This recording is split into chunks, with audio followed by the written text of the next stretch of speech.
Hi guys! Congrats for reaching the final level in the series of how to eat like a true Vietnamese. Are you feeling excited about the content that we're going to cover today? As the title suggests, the master level actually encompasses a lot of the tips that I've shared with you guys during the previous videos, like how to eat your food right, or how to use your utensils, or the way to share food. But as Sid shares a deeper cultural story to these tips, it is important to note this thing and learn this thing right. First rule, do you know the habit of yours to shake your legs while you're eating? In Vietnam, besides being considered as impolite, it can also be seen as bad omens because leg shakers are thought of to have a harder time getting ahead financially. I know it may sound extreme, but just to ensure at least the politeness part, when you're eating with the people, resist that temptation to shake your legs and just try to eat in a steady manner. For the next rule, I want you to notice if you ever come across this scenario, one or two things may happen. First, it is during the meals for your ancestors. Yep, you can only actually see this image in the meal that you are celebrating for your ancestors. And so for the second scenario, it may be some clueless foreigners who are just sticking the chopsticks into the bowl of rice without thinking of anything ahead.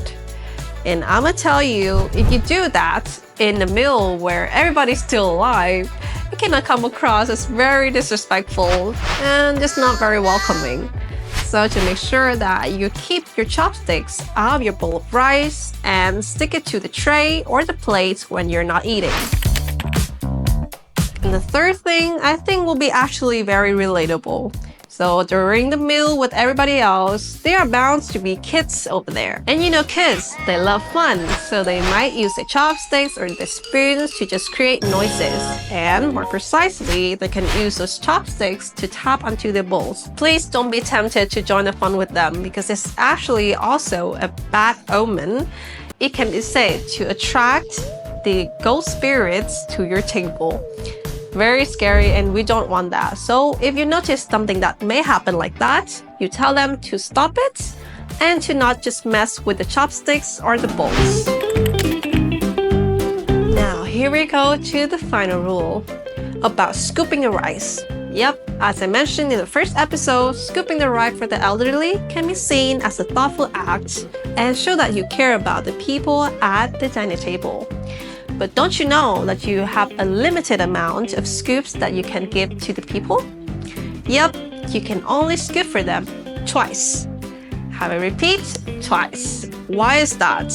It's because if you scoop the rice once, it's for your ancestors or for the dead people. And if you scoop the rice thrice, it will be for your pets. Yes, in Vietnam, we are actually pretty strict about that. So you can only scoop the rice for your elderlies or the people at the table twice. And make sure that you have measured the rice accordingly so that the twice scoop is enough for the rest of the family. So make sure that you do your measuring right to make sure that 2 scoops is enough for a bowl for the people at your house. Well, like I say, the master videos is actually kind of short because it's a revision of the rules that I've taught you before. Have you enjoyed this content? Now I'm sure that if you have mastered even the cultural depth, you will impress not just the foreigners, but the locals as well. And so I think after you have finished this series, you're now prepared for any kind of Vietnamese meals and Vietnamese tables. Thank you for sticking to the end of the journey. And I'm so happy and I'm so excited to see you maybe in a Vietnamese meal somewhere.